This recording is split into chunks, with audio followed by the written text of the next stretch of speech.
സംസ്ഥാനത്ത് ഇടതുപക്ഷത്തിന് മൂന്നാമൂഴം ഉറപ്പെന്ന് CPIM polit ബ്യൂറോയിൽ മുഖ്യമന്ത്രി പിണറായി വിജയൻ.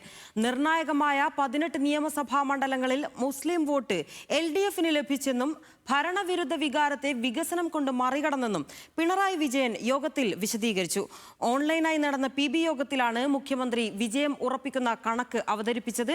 കോഴിക്കോട്, കൊല്ലം ജില്ലകളിൽ കടുത്ത മത്സരമാണ് നടന്നതെന്ന് CPIM സംസ്ഥാന സെക്രട്ടറി MV ഗോവിന്ദനും യോഗത്തിൽ വ്യക്തമാക്കി.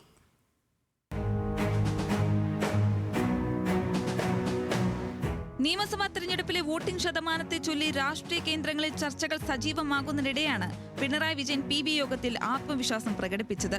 വടക്കൻ കേരളത്തിൽ ന്യൂനപക്ഷ വോട്ടുകൾ UDFിലേക്ക് കേന്ദ്രീകരിച്ചുവെന്ന കോൺഗ്രസിന്റെ അവകാശവാദങ്ങളെ മുഖ്യമന്ത്രി തള്ളിക്കളഞ്ഞു. നിർണായകമായ 18 നിയമസഭാ മണ്ഡലങ്ങളിൽ മുസ്ലിം വോട്ടുകൾ ഇടതുപക്ഷത്തിന് അനുകൂലമായി ലഭിച്ചുവെന്നും ഇത് വിജയത്തിന് സഹായമാകുമെന്നും പിണറായി വിജയൻ യോഗത്തിൽ വിശദീകരിച്ചു.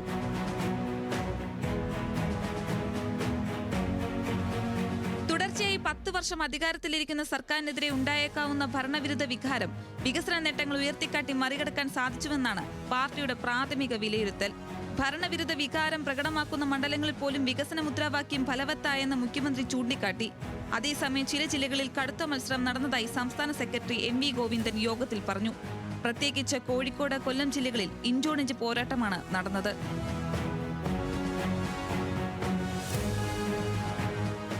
എന്നാൽ കൊല്ലത്തെ 7 മുതൽ 9 സീറ്റുകൾ വരെ LDF നേടുമെന്നാണ് CPIM ജില്ലാ സെക്രട്ടേറിയറ്റിന്റെ വിലയിരുത്തൽ. കൊട്ടാരക്കരയിലും പത്തനാപുരത്തും വലിയ ഭൂരിപക്ഷത്തോടെ വിജയിക്കുമെന്നാണ് പ്രതീക്ഷ. കൊല്ലം മണ്ഡലത്തിൽ 5000-ലധികം വോട്ടിന്റെ ഭൂരിപക്ഷം പാർട്ടി ഉറപ്പിക്കുന്നു. കുണ്ടറയിലും കരുനാഗപ്പള്ളിയിലും UDFിന്റെ ഭൂരിപക്ഷം കുറയ്ക്കാനും ചവറയിലും കുന്നത്തൂരിലും ഇഞ്ചോടിഞ്ച് മത്സരത്തിലൂടെ വിജയം കൈവരിക്കാനും കഴിയുമെന്നാണ് പാർട്ടിയുടെ കണക്കുകൂട്ടൽ.